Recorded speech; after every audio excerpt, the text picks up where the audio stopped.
Thank you, everyone. The pocket of Edo citizens. We want to put the people first. We're not talking. We hear that there was a survey that was conducted. And then Labour Party. The rest parties. 16 years ago when Oshiomhole ran, it was no different from me. The only difference was our character. We are looking for an administration that is exposed. Edo-lite. I want to thank the Edo-lite for their courage. They are resilient.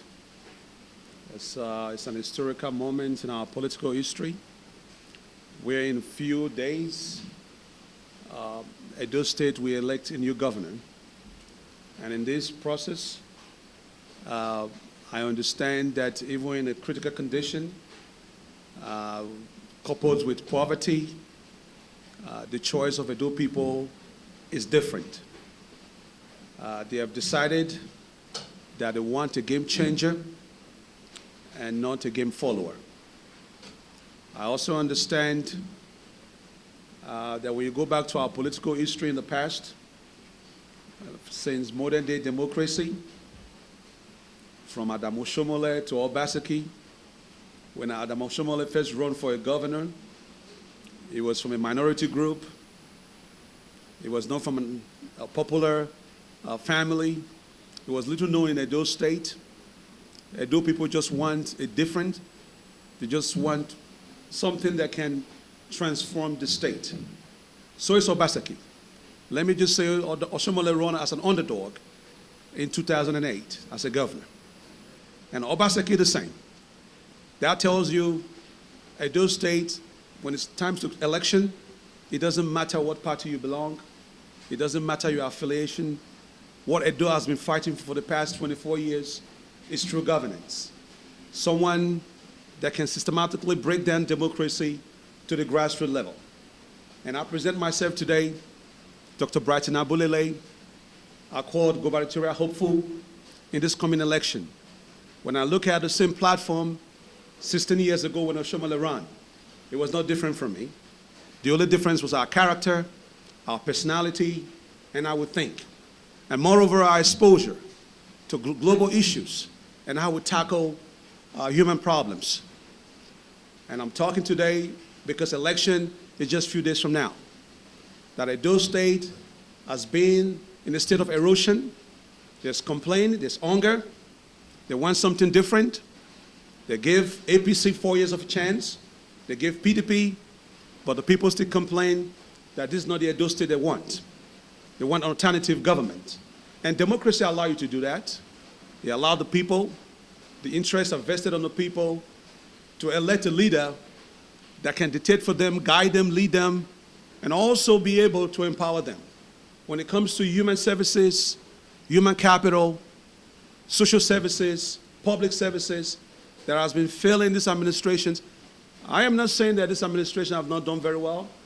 I don't want to go run a politics of redress or retribution. All I'm saying, when you look at the atmosphere of Edo State, there's erosion in our land. The state is on a crossroad.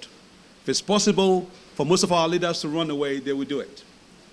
But at the end of the day, election present themselves for them to elect new leader, not just an institution where we move from individualism and start looking at institutions that allows the government to prosper. When it comes to rule of law, when it comes to engaging the citizens, creating jobs, empowerment, and also looking at public declarations.